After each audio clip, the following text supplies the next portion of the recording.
우리가 15실 말씀은 신명기 19장 14절 한 절 말씀입니다. 구약성경 291페이지 신명기 19장 14절 한 절 제가 봉독해 드리겠습니다.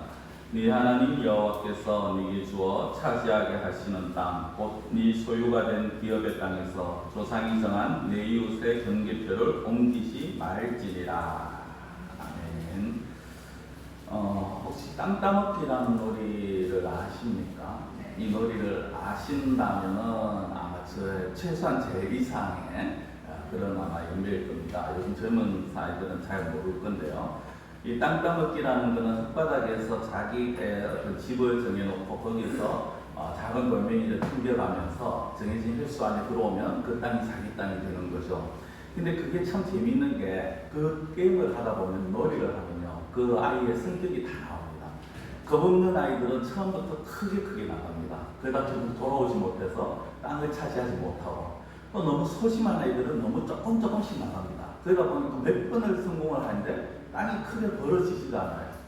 제가 그때는 아무런 그런 생각이 없었는데 요즘 들어서 봐서 이 말씀을 준비하면서 그 게임을 그 놀이를 좀 생각해 보니까 이게 참 사람이 너무 욕심을 부려도 안 되고 너무 욕심이 없어도 안 되는구나 라는 그런 생각을 좀 해보게 됩니다. 적당한 어떤 욕심, 그리고 우리가 부를 축적해도 물질을 모아도 적당히 분수껏 해야 되지 않느냐라는 그런 생각을 해봅니다. 저 역시 그 게임을 할 때는 그런 건 전혀 생각지 않고 했습니다만은 욕심이라는 거죠. 오늘 본문에서 말씀하는 것도 바로 그 욕심입니다. 오늘 제목에도 나오고 본문에도 나오는 단어, 조금 생소한 단어가 하나 나오는데 경계표라는 단어죠. 아마 경계표 하면 잘 모르셔도 연세 드신 분은 지계표 하면 좀 아실 겁니다. 땅 지자를 써서 땅의 경계, 여기에서 어디에서 어디까지는 누구 집이다. 오늘날로 말하면 우리가 어느 마을에서 어느 마을로 갈 때 아니면 차를 타고 갈 때 흔히 볼 수 있는 거, 여기서부터는 경상북도입니다. 아니면 여기서부터는 대종리입니다. 이런 표시를 해줍니다. 그런 걸 가지고 이제 쉽게 생각을 하시면 될 것 같은데요. 이스라엘 지역에는 이 가나안 땅에는 각 지역마다 지파마다 경계표가 있었습니다. 자, 쉽게 말씀드리면 이겁니다. 우리나라에 최씨박씨, 우씨, 김씨 쭉 있습니다. 역성씨가. 제가 성을 말씀드리지 않았다고 해서 손해하지 마시고요. 최박, 김만 하고 거기에 이제 재성 하나 또 붙인 겁니다. 그렇게 쭉 있는데 이 처음에 들어가면서 대한민국이라는 나라, 우리나라는 안 그렇습니다만 대한민국이라는 나라에 밖에서 사람들이 들어오면서 각 성마다 땅을 이제 제비를 뽑아서 분배를 받습니다. 그러면 이제 예를 들어서 제가 우가 아닙니까? 단양우가인데 저희 집에 우가가 이제 한 지역을 분배를 받습니다. 그럼 그 안에 또 파가 여러 개가 있겠죠. 무슨 파 있습니다. 그럼 그 파의 대표들이 나와서 또 땅을 분배를 받습니다. 그래서 이제 어느 집안에, 어느 성시에, 어느 파별에 누가 어디에서 어디까지의 땅이다 하는 것을 분배를 받게 되고 그것을 표시를 해놓습니다. 그리고 이스라엘은요, 이거를 하나님이 주신 것이고 이거를 하나님께서 율법적으로 함부로 팔지도 못하게 하고 이거를 없애지도 못하게 합니다. 그래서 만약에 불가피한 사유로 인해서 이것을 다른 사람에게 팔아넘기게 되면은 7년째가 되면은 또 50년째가 되면은 이걸 돌려줘야 되는 그런 율법, 그런 의무도 있습니다. 자, 중요한 것은요, 이것을 앞서 말씀드린 것처럼 함부로 옮기지를 못한다는 거예요. 그래서 이 경계표를 옮긴다는 것은 어떤 의미냐면 예를 들어서 제가 A라는 땅을 가지고 있었고 B라는 사람이 소유하고 있는 땅이 있는데 그 A와 B 사이에 저와 다른 사람 사이에 있는 그 경계표를 저쪽으로 B라는 사람 쪽으로 더 밀어버린다면 제가 가지고 있는 땅은 넓어지겠죠. 그만큼 저 사람은 좁아지는 겁니다. 경계표를 옮긴다는 건 그만큼 내 땅을 넓히겠다는 거고 다른 사람의 땅을 가져오겠다는 겁니다. 근데 우리가 좀 솔직하게 누가 자기의 땅을 다른 사람에게 그렇게 쉽게 주겠습니까? 자기 어떤 기업이고 자기 삶의 터전인데 그것을 그렇게 쉽게 주지는 않죠. 그래서 타인의 경계표를 옮긴다, 이웃의 경계표를 옮긴다는 것은 내가 힘이든 권력이든 무엇을 사용해서든 어떤 연유에서든 어떤 방법을 사용해서든 그 사람의 땅을 내 것으로 가지고 오겠다는 거죠. 그래서 좀 강하게 말씀드리면요, 도둑질을 하겠다, 강도짓을 할서라도 내 땅을 넓히고 그 사람의 땅은 있든지 줄어들든지 없어지든지 관심을 가지지 않겠다는 겁니다. 이걸 하나님께서 오늘 금하시는데 용납하지 않으시겠다라고 말씀을 하시는 것입니다.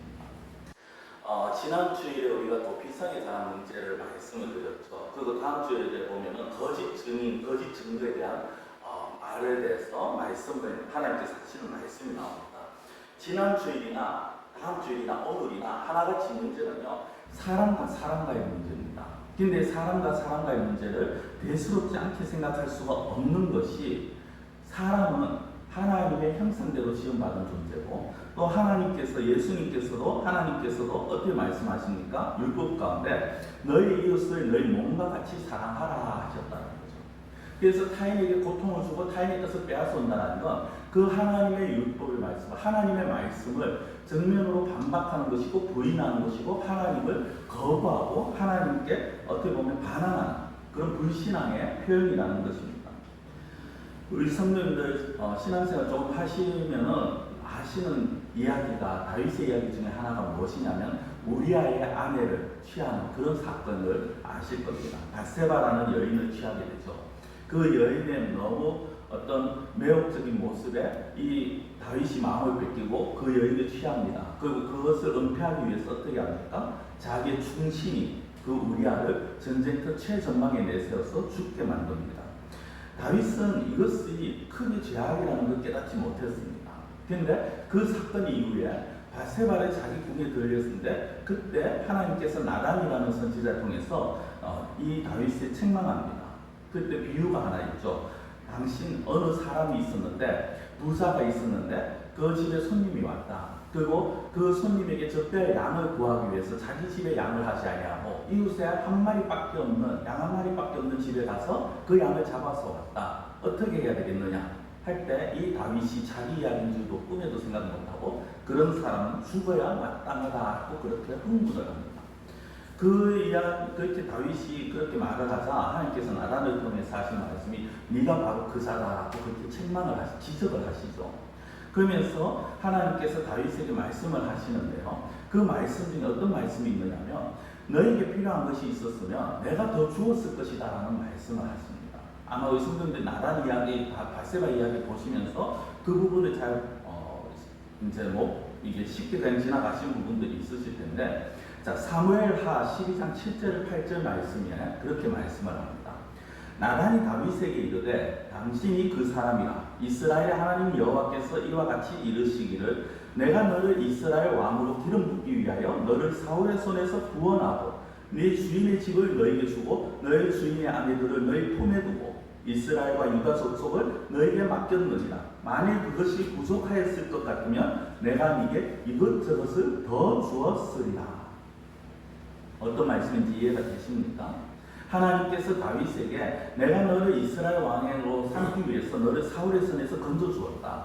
그리고 사울의 집과 이스라엘을 내가 너에게 맡겼다라는 것입니다. 그러면서 너에게 더 부족한 것이 있다면 내가 더해줬을 것이다 또 말씀을 하시죠. 지금 이 말씀은요, 하나님께서 무엇을 말씀하시는 거냐면 다윗아, 너에게는 부족함이 없었다. 너에게는 부족함이 없었고 네가 왕으로서 살아가기 위해서 왕으로서 필요한 모든 것들은 이미 내가 너에게 다 주었고, 그리고 네가 왕이 되어진 것 역시 내가 너를 왕으로 삼고자 하는 나의 뜻이 있었다라는 것을 지금 하나님께서 말씀을 하시는 겁니다. 성도 여러분, 사람들은요 세상적으로도 아니면 교회 안에서도 참 어리석고 아니면 놓치기 쉬운 것이 무엇이냐면 자기들이 가지고 있는 것이 자신의 힘으로 되어진 줄 압니다. 어떤 권력 아니면 자기의 지위, 힘, 부, 이 모든 것들이 내가 잘나고 내가 똑똑하고 내가 뭔가 열심히 했기 때문에 그래서 모여졌고 모았고 가졌고 내가 취했다라고 그렇게 착각을 한다는 거죠. 아닙니다. 이건 착각입니다. 하나님께서 주셨다라는 거예요. 하나님께서 주셨고, 그리고 주셨을 때는 그게 하나님께서 왜 주셨는가 하나님의 뜻을 알아야 됩니다. 하나님께서 다윗을 사울의 손에서 건져주시고 다윗에게 이스라엘의 집을 주시고 다윗에게 사울의 집을 주시고, 그리고 사울이 취한 처첩들을 다윗에게 주시고, 이거는 어떻게 보면 좀 윤리적인 그런 부분보다 고대 근동에서는 한 왕조가 바뀌면요, 그 윗대 다른 앞에 있던 왕조의 그 아내들을 자기가 그 다음 왕이 조가 취합니다. 그것이 이제 권력이 나에게 있다라는 것을 보여주는 건데요. 그렇게 다 허락했는 것은 내가 너를 왕으로 세우기 위해서다라는 것을 오늘 말씀을 하시는 거죠. 달리 말하면요, 다윗에게 지금 주어져 있는 권력, 그리고 다윗이 가졌는 부와 힘, 이것이 무엇이냐? 하나님께서 다윗을 이스라엘의 왕으로 일하도록 하시기 위해서 하나님께서 주셨다라는 것입니다. 이걸 우리에게도 적용할 수 있어야 된다는 거예요. 우리가 가진 것이 그것이 지식이든 아니면 지위든 돈이든 체력이든 무엇이든 간에 하나님이 우리에게 주셨고 하나님이 우리에게 주셨을 때 하나님께서 뜻하신 바가 있다는 겁니다. 하나님께서 원하시는 일에 사용이 되어야 한다는 거죠. 그리고 오늘 본문에서는 그것을 이웃이라는 단어로 사용을 합니다. 우리가 가진 것을 하나님을 위해서 이웃을 위해서 쓸 줄 모른다면 그 사람은 단순한 인색한 사람 정도가 아니라 성경적으로는 그 사람은 도둑질하는 것이라는 거죠. 단순히 헌금을 하지 않았다, 11조 떼어먹었다 이런 것이 아닙니다. 내가 가지고 있는 것은 하나님께서 나를 통해서 다른 지체들을, 다른 성도들을, 다른 이웃을 돌보라고 주셨는 것이고 그 교회를 위해서 하나님을 위해서 일하라고 주셨는 것이라는 것을 잊지 말라라는 거죠. 이게 조금 이해가 안 되실 수도 있습니다. 아니 왜 내가 힘들어서 일했는데, 내가 잠도 못 자고 일했는데, 내가 피땀 흘려서 돈 벌었는데 왜 이것이 내 것이 아니고 왜 이걸 내 마음대로 못 쓰냐 이렇게 생각하실 수 있어요.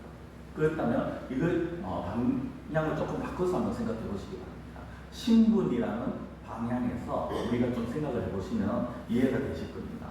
성도 여러분, 우리의 소속, 우리의 신분은 우리는 땅에 속한 자가 아니라는 것을 우리가 늘 알아야 합니다. 기억을 해야 합니다. 우리는 하늘에 속한 자들입니다. 이 땅에 속했다라는 것과 하늘에 속했다라는 것은요, 다르게 쉽게 말씀드리면 내가 구원을 받았다라는 것과 내가 구원을 받지 못했다라는 것입니다. 성경에서는 내가 하나님의 백성들 구원을 받은 자들을 땅에 하늘에 속한 자라고 그렇게 표현을 합니다. 그리고 구원받지 못한 자들을 땅에 속한 자라고 그렇게 신약성경에서 그런 표현들을 사용을 합니다. 저와 여러분들이 예수 그리스도가 우리의 구세주이심을 믿고 하나님을 믿고 하나님의 나라가 있음을 믿고 우리가 가서 속할 곳이 있다는 것을 믿는다면, 그것도 그것이 믿어진다면 우리는 하늘에 속한 자입니다. 그냥 하늘에 속한 자이기 때문에 하늘에 속한 자답게 살아야 됩니다. 제가 좀 간혹 그런 예를 드리죠. 왕자와 거지. 왕자가 아무리 자기가 그 왕궁에서의 삶이 답답하다고 해서 좀 자유롭게 거지처럼 살고 싶다고 해서 그 삶이 거지가 될 수 없습니다. 오히려 더 힘들죠. 거지가 정말 기회가 되어져서 내가 왕자처럼 살 수 있다, 있는 그 기회가 주어졌다 한들 그 사람은 왕자로 살지를 못합니다. 왜냐하면 신분 자체가 처음부터 다르기 때문이죠. 우리가 속한 신분은 어디로, 내가 어디에 속해 있느냐, 나의 소속이 어디인가가 굉장히 중요하다는 것입니다.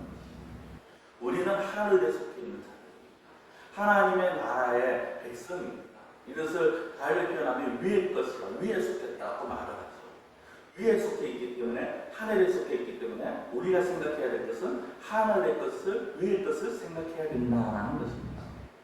자, 이것을 바울이 골로새서 3장 1절 2절에 이렇게 말씀을 합니다. 그러므로 너희가 그리스도와 함께 다시 살리심을 받았으면 위의 것을 찾으라. 거기는 그리스도께서 하나님 우편에 앉아 계시느니라. 위의 것을 생각하고 땅의 것을 생각하지 말라. 너희가 그리스도와 함께 살리심을 받았으면, 이 말은 죽었다가 살아났다는 것이 아니라 구원함을 말합니다. 우리가 구원함을 받았다면 우리는 어떻게 됩니까? 위의 것을 찾아야 되고, 그리고 위의 것을 생각하고 땅의 것을 생각하지 말라라는 것이죠. 그럼 땅의 것을 생각하지 말라는 것은 이 땅에서 내가 먹고 살 문제, 그거를 생각하지 말라, 그게 아니죠. 땅의 것이라는 것은 우리 육체의 정욕을 말합니다. 우리의 욕심을 말합니다.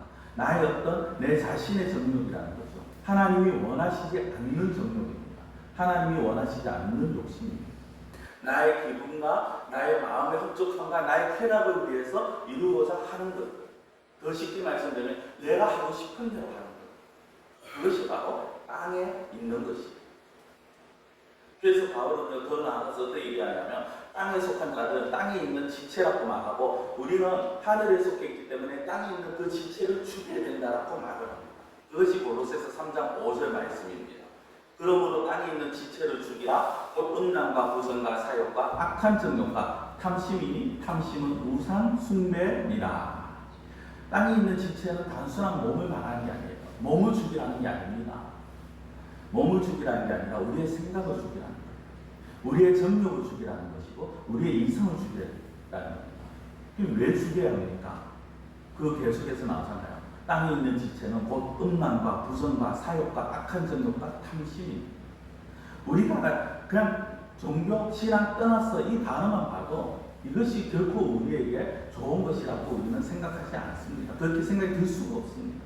그런데 우리가 살아가면서요, 이런 것들이 계속해서 우리 속에서 스물스물 나오지 않습니까? 내가 조금만 방심하면, 내가 조금만 딴 생각하면 우리 마음속에서 계속해서 음란이 나옵니다. 부정이 나옵니다. 사욕이 나옵니다. 개인적인 욕심이 나와서 악한 정욕, 탐심이 계속해서 나옵니다. 내가 정말 간사함을 미워하고 나의 어떤 욕심을 채우기를 원하고 다른 아름다운 여인을 보면은 그 여인과 정말 하룻밤 자고 싶은 생각. 여자들도 그렇지 않습니까? 여성들은 정말 TV에 드라마 같은데 멋있는 남자가 나오면 저런 사람과 한번 살아봤으면 좋겠다. 그런 것들이 우리가 잠시만심하면 늘 우리 속에서 계속해서 나오는 것들이죠. 그런 것들을 날마다 죽이라는 것입니다. 그러면서 마지막에 특히 탐심을 말합니다. 탐심을 말하면서 탐심이 우상숭배라고까지 말씀을 하죠. 욕심이. 왜 욕심이, 탐심이 우상숭배가 되어집니까? 탐심이라는 건 단순하게 내가 좀 많은 것들을 모았으면 좋겠다가 아니라 지금 내가 가지고 있는 것으로 만족하지 못한다는 거예요. 그런데 단순하게 만족하지 못한다는 것이 아니라 내 삶을 하나님께서 책임져 주신다는 믿음이 없기 때문에 하나님이 주시는 것으로 만족하지 못하고 하나님이 나를 붙잡아 주신다는 믿음이 없기 때문에 내 장래를 위해서, 내 미래를 위해서 하나님이 아니라 물질을 더 보는 것이고 하나님이 아니라 내 힘을 더 보는 것이고 그래서 그것들이 나에게 더 있어야지 그래야 내가 든든하게 살 수 있겠다는 거죠. 그러니까 결국 탐심은요, 하나님을 의지하지 못하는 데서 나옵니다. 성도 여러분, 우리가 단순하게 내가 열심히 일을 하고 그래서 내가 정말 미래를 위해서 보험을 든다, 적금을 든다 이 정도가 아니라 그런 수준을 말씀드리는 게 아닙니다. 나는 하나님이 주시는 그 범위 안에서 하나님이 주시는 은혜 안에서 내가 적금할 거 적금하고 내가 누릴 수 있는 거 누리고 그런 것이 아니라 그것을 넘어서서 그리고 하나님을 온전히 의지하지 못해서 내 힘으로 뭔가 나의 미래를 안전보장을 안전막을 쳐놓기 위해서 가지는 것, 그것을 지금 말씀을 하고 있다는 것이죠. 성도 여러분, 우리는 땅에 속한 자가 아닙니다. 하늘에 속한 자입니다. 하늘에 속한 자들의 삶은요, 하나님의 뜻을 바라보면서 하나님의 마음을 헤아려서 살아가야 됩니다. 그 중에 하나가 무엇이냐? 자기 자신을 위한 삶이 아니라는 것입니다. 하나님의 뜻을 이루는 삶이죠. 물론 이것이 어렵습니다. 이게 쉬울 것 같으면은 정말 한번 설교 탁 하고 나서 모든 사람들이 다 그렇게 살 것이고 또 우리도 그렇게 하기 때문에 여기에 대해서 더 이상 하나님도 말씀을 하시지 않겠죠. 그런데 하나님께서 왜 성경 곳곳에서 이런 말씀들을 하십니까? 이게 쉽지 않다라는 거 하나님도 아시는 거예요. 우리가 살아가면서 정말 나의 자신을 죽이고 하나님의 뜻을 이루는 삶이 쉽지 않다라는 거 하나님께서 아신다는 거예요. 많은 사람들이 신앙의 길을 간다고 말하지만 자기 만족을 위해서 가고 자기 중심의 삶을 살아가고 있죠. 그런데 성도 여러분, 다른 사람들이 자기 중심의 삶을 살아간다고 해서 우리 역시 그렇게 가도 되지 않느냐라는 것이 문제라는 겁니다. 어린아이들에게 하는 표현을 하면요, 다른 사람들이 잘못을 저지른다고 해서 똑같이 잘못을 저지러도 되겠느냐. 다른 사람이 무단횡단한다고 해서 내가 무단횡단해도 되고 다른 사람이 도둑질한다고 해서 내가 도둑질하고 다른 사람이 거짓말한다고 해서 우리 역시 거짓말해도 된다 라고 말할 수는 없는 것입니다. 조금만 이성이 있어도 조금만 도덕적인 양심이 많이 있어도 우리는 그렇게 말하지를 못합니다. 그런데 하물며 하늘에 속한 자들이 땅에 속한 자들이 살아가는 모습들을 보면서 그것들이 좋아 보이고 그것들이 멋있어 보인다고 그것이 잘못인 것을 머리로는 알지만 지식적으로는 알지만 그러나 우리 그 지식을 버리고 세상 사람들이 가는 그 길을 가겠다라고 말하는 것, 그래서는 안 된다는 거죠. 사랑하는 성도 여러분, 우리는 하늘에 속한 자입니다. 하나님께서 우리에게 그렇기 때문에 필요한 모든 것들을 이미 다 주신 자들입니다. 때에 따라서는 정말 지금 가지고 있는 것이 너무 없는 것 같고 나에게 너무 부족한 것처럼 느껴질 때가 있습니다. 내가 살아가면서 정말 아무리 계산을 해보고 계산을 해봐도 지금 내가 가지고 있는 것으로 우리 가족이 살아갈 수 있다고 장담할 수 없는 그런 환경에 처할 수도 있습니다. 그런데 우리가 하나님의 말씀을 다시 한번 생각해 보시기 바랍니다. 앞서 다윗에게 하신 그 말씀을 우리가 다시 한번 생각해 봐야 됩니다. 앞서 하신 말씀 사무엘하 12장 8절 다시 한번 읽어드리겠습니다. 네 주인의 집을 너에게 주고 네 주인의 아내들을 내 품에 두고 이스라엘과 유다 족속을 네게 맡겼느니라. 만일 그것이 부족하였을 것 같으면 내가 네게 이것저것을 더 주었으리라. 만일 그것이 부족하였을 것 같으면 지금 내가 이제까지 너에게 모든 것을 주지 않았느냐, 내가 너에게 필요한 모든 것을 주지 않았느냐, 내가 너를 왕으로 삼기 위해서 또 왕으로 세우고 너에게 필요한 모든 것을 주었는데 그것이 부족하였다면 내가 더 주었을 것이다. 이 말이 무엇입니까? 지금 너에게 있는 것이 부족한 것이 아니다. 너 왜 그것으로 만족하지 못하냐? 이걸 말씀하시는 거죠. 오늘 우리에게 동일하게 말씀하지 않습니까? 우리가 가지고 있는 것을 하나님께서 우리에게 막 충분하게 주셨다는 것을 왜 우리가 인정하지 못할까요? 우리의 욕심이 지금 있는 것으로 만족하지 못하는 거죠. 그래서 악착같이 뭔가를 더 가지려고 합니다. 제 자랑 같지만은 제 이야기를 조금 하겠습니다. 제 자랑은 그 우리 집 이야기인데요.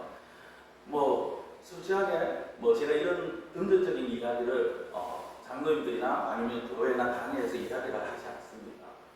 교회에서 주시면 주시는 대로 필요한 것이 있으면 또 그렇게 하죠. 그런데 그렇게 하면서 제가 이제까지 오면서 느끼고 누렸는 것, 그리고 우리 아이들이 지금도 여전히 고백하는 것이 무엇이냐면 하나님이 필요할 때 필요한 만큼 채워주시더라는 것입니다. 솔직하게 저는 우리 아이들 대학을 가고 지금 큰애는 서울에서 대학원을 다니고 물론 자기 용돈은 벌이합니다만 사역을 하면서 합니다만 그렇게 풍족하게 주고 있지를 못합니다. 그래서 늘 하는 말이 좀 풍족하게 우리도 줬으면 좋겠다. 정말 우리도 로또 한번 끌어볼까? 이런 말을 농담삼아 이제 부부간에 하기도 하는데요. 그럼에도 불구하고 우리 아이들이 불평하지 않죠. 우리에게 부모에게 왜 이것밖에 용돈을 주지 못하냐고 그렇게 원망하지 않습니다. 그게 제가 보면 뻔해요. 요즘 물가 저도 알지 않습니까? 주면은 일주일 내내 밥 한 번 먹으면 커피 한 번 못 마시는 그런 돈인데 그럼에도 불구하고 하지 않는 것, 우리 아이들에게 아니 또 우리 가정에게 있는 것은 하나님이 결코 부족하게 없게는 하지 않더라는 거죠. 하나님이 때를 따라 채워주시더라는 거죠.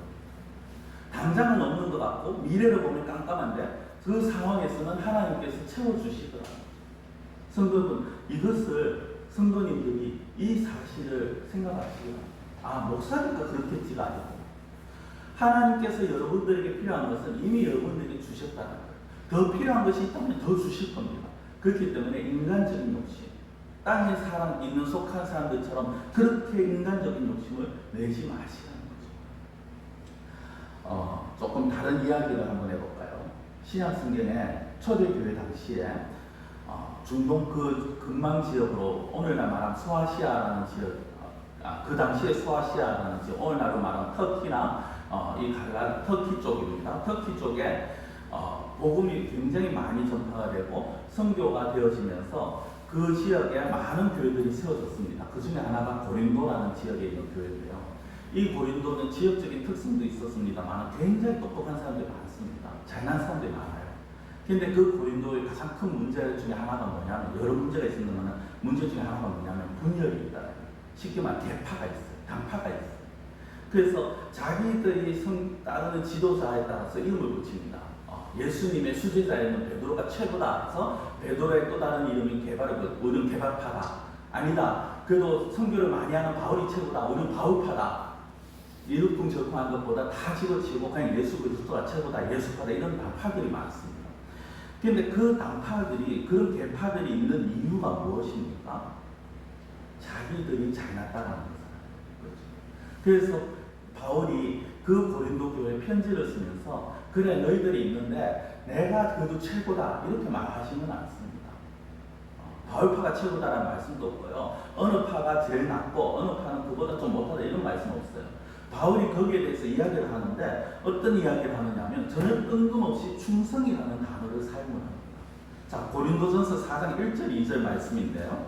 사람이 마땅히 우리를 그리스도의 일꾼이요 하나님의 비밀을 맡은 자로 여길지어다. 그리고 맡은 자들에게 구할 것은 충성이다. 분열한 교회에게 지금 막 이 서로 네가 잘났니 내가 잘났니 하면서 찢어지고 자기들끼리 뭉쳐서 개파싸움하는 그런 교회에게 바울이 하는 말은 제발 좀 싸우지 마라, 하나가 되라, 한 마음이 돼, 이것이보다 먼저 하는 얘기가 뭐냐면 충성이라는 거예요. 그러면서 왜 충성해야 되느냐? 우리가 그리스도의 일꾼이고 비밀을 맡은 자이기 때문이다 라고 말씀드립니다. 성도분, 제가 지금 앞에서 욕심에 대한 이야기를 계속하다가 왜 갑자기 뜬금없이 말씀을 드릴까요? 바울이요, 자기가 마음만 먹으면 자기가 복음을 전하는 곳에 가서 자기가 왕처럼 군림할 수 있었어요. 마치 이단의 교주처럼 내가 너희들에게 이렇게 하지 않았냐, 내가 이만큼 하지 않았냐, 나만큼 훌륭한 똑똑한 사람 누가 있냐, 나를 따라라, 나를 믿어라 하고 왕처럼 군림할 수 있었어요. 근데 바울은 그렇게 말하지 않습니다.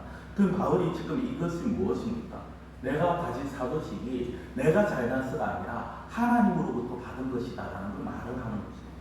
무슨 의미인지 아시겠습니까? 너희들이 그렇게 너희들이 지도자로 내세우는 바울이나 아볼로나 베드로나 할 것 없이 자기들이 잘나서 예수님이 그들을 사도로 세우고 일꾼으로 세운 게 아니라는 거예요.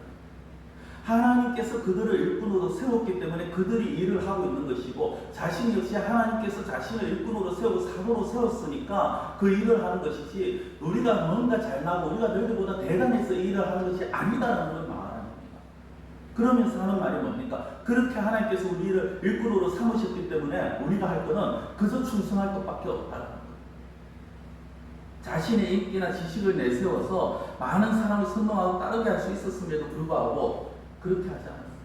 자신이 있는 위치는 하나님께서 맡기셨고, 하나님께서 맡기셨기 때문에 자기가 그 일을 하는 것이 자신의 힘이나 뜻이 아니에요.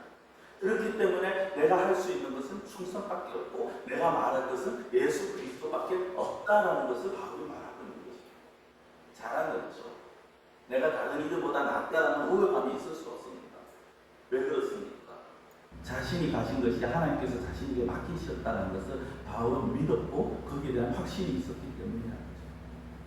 성도 여러분, 제가 왜 뜬금없이 바울 이야기를 하고 있습니까? 우리가 가지고 있는 것, 우리가 누리고 있는 것, 하나님이 주신 것이라는 사실을 말씀드리는 것입니다. 많은 교회에서 정말 어떻게 보면 목사님들이 우리가 한 번씩 접하는 소식도 있지 않습니까? 너무나도 권위주의적인 목사님들, 왜 그럴까요?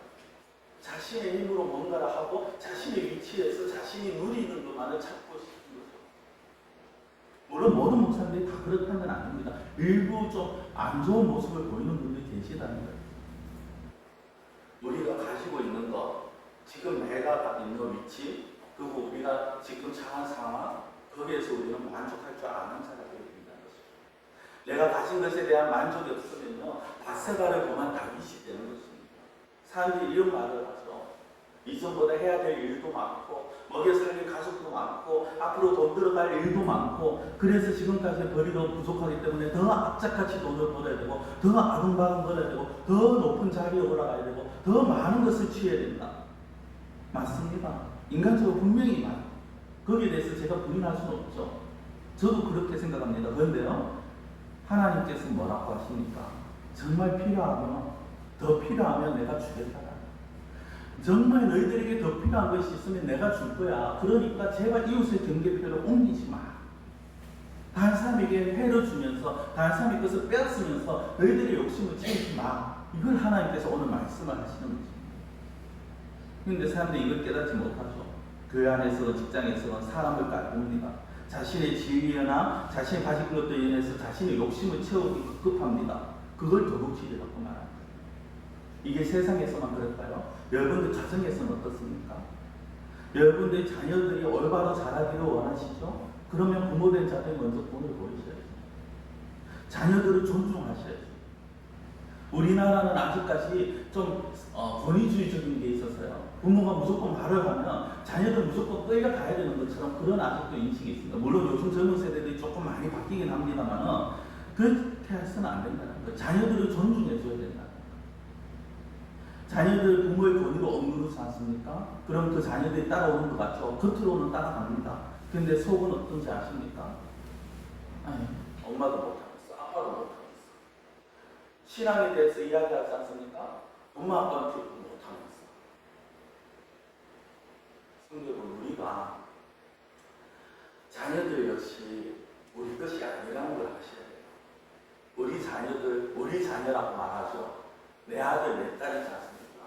그런데 그 역시 내 것이 아니라는 거예요. 하나님께서 여러분들에게 맡기신 거예요. 여러분들에게 이 아이를 내가 너희들에게 맡겼더니 너희들이 신앙으로 잘 키워라고 맡기신 거예요. 그런데 그걸 알지 못하고 깨닫지 못하고 내 욕심을 채우려고 합니다. 내 자녀인데 라고 하면서 내 욕심을 채우려고 합니다. 그래서 좋은 대학을 가야 되고 좋은 직장을 가야 되고 무조건 어떻게 해야 되고 너는 이래야 된다 너는 저래야 된다. 그래서 어떤 직장을 가고 어떻게 해야 된다. 자녀들을 컨트롤한다. 그거는 하나님의 것을 내 걸로 만드는 거죠. 그게 도둑질입니다. 많은 부모들이 불신 세상에서 믿지 않는 자들의 가정에서는 뭐 더 말할 필요는 없죠. 믿는 자들의 가정에서조차도 부모님들이 하나님의 것을 가정에서 이렇게 도둑질하고 세상을 살아가다 보면요, 재주를 많이 가진 사람을 만나게 됩니다. 능력 있는 사람도 참 많습니다. 하는 일마다 잘 되는 사람들도 있고요, 말에 힘이 있는 사람들도 있어요. 근데 그런 사람들이 가져야 될 자세 중에 하나가 뭐냐면은 너그러움이고 포용입니다. 우리나라는 이게 잘 안 되죠. 자기가 조금만 힘이 있으면 그것을 악용해서 약한 자를 짓누르고 억지로 누르고 자기의 어떤 이익을 구하기 위해서 다른 사람들을 피해를 보든지 말든지 전혀 관심 없는 그런 모습을 많이 보입니다. 그러나 우리는 이 시간 다시 한번 생각해야 되고 하나님 앞에 고백해야 될 것은 우리가 가지고 있는 힘과 지위와 자녀들과 그리고 그 모든 것들이 내 것이 아니라 내가 잘나서 아니라 하나님께서 우리에게 맡기셨다는 것을 우리가 알고 그것을 고백할 수 있어야 된다는 것이죠. 말씀을 맺겠습니다. 성도 여러분, 우리는 앞서 말씀드린 것처럼 하늘에 속한 자들입니다. 하나님 나라의 백성입니다. 따라서 거기에 그 신분에 맞는 삶의 자세가 필요합니다. 그 중에 하나가 뭐냐면 만족입니다. 하나님이 나에게 주신 것에 대한 만족이고요. 그 만족은 어디에서 옵니까? 하나님이 나를 책임져 주신다라는 확신 가운데, 믿음 가운데서 그 만족이 오게 되었습니다. 성도 여러분, 여러분들에게 필요한 것 하나님이 다 주셨습니다. 그리고 더 필요하다면 하나님께서 때에 따라서 채워주실 것입니다. 인간적인 욕심 버리시기 바랍니다. 그리고 그 욕심을 이루기 위해서 다른 사람에게 피해를 주는 그런 일, 이웃의 경계표를 옮기는 그런 일을 우리는 하지 말아야 될 것입니다. 단 하나님께서 나에게 무엇인가를 맡기셨을 때, 물질을 맡기셨을 때, 아니면 어떤 세상적인 힘을 맡기셨을 때, 아니면 자녀를 맡기셨을 때 왜 맡기셨는가? 나에게 무엇을 맡기셨고 왜 맡기셨는가? 올바로 분별하시고 그리고 그것을 잘 관리하시고 하나님 앞에서 정말 맡기신 하나님 앞에 충성되이 그 맡은 것을 관리할 수 있는 그러한 우리 성도님들이 되시기를 축원합니다. 기도드리겠습니다. 사랑의 하나님 아버지, 많은 사람들이 자신들이 받은 것을 깨닫지 못하고 또 자신들의 현재 삶에 만족하지 못하고 늘 하나님으로부터 아니 또 세상에서 더 많은 것을 가지고자 욕심을 부리고 그 욕심으로 인해서 다른 사람들에게 피해를 주는 이런 현실들이 너무나도 빈번하게 일어나고 있는 그런 이 땅입니다.